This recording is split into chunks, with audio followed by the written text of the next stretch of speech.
Picture yourself in the heart of a dense rainforest. You hear birds singing high in the canopy, insects buzzing near your feet, and sunlight filtering through towering trees. Now, shift your imagination to the deep ocean where jellyfish pulse through the darkness and microscopic plankton glow like stars.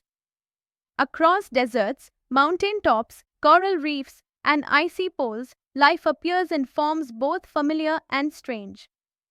This incredible variety in shape, size, color, and function is called biodiversity. In this section, we explore just how wide and wonderful the living world really is. Biodiversity is the total number and variety of organisms found in a particular region or across the globe. It includes every living being, from invisible microbes under a microscope to towering trees and roaming elephants. So far, scientists have named and described around 1.7 to 1.8 million species. But that number is just the tip of the iceberg. There are millions more waiting to be discovered, especially in unexplored places like tropical rainforests and deep-sea trenches. Biodiversity isn't just about counting species. It's about understanding the vast, interconnected web of life. Every culture has its own language, and with that, its own names for living things. What one person calls aam in Hindi might be mambazham in Tamil or mango in English. While this richness in language is beautiful, it creates confusion in science. Imagine researchers in two different countries studying the same species but using completely different names. This makes communication tricky and data hard to compare. That's why scientists need a common system so that no matter where they are, they speak the same biological language. To solve the naming challenge, scientists follow a two-step process. First is identification, recognizing an organism based on its unique traits. Second is nomenclature, giving it a universally accepted scientific name. These names follow strict international rules. For plants, we use the International Code of Botanical Nomenclature.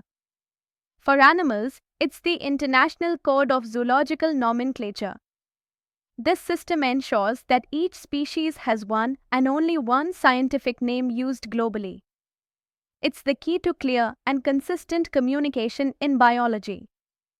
Now imagine trying to study every species on Earth individually, one by one. It would be impossible. That's why scientists classify. Classification means grouping organisms based on shared features. It helps us make sense of complexity.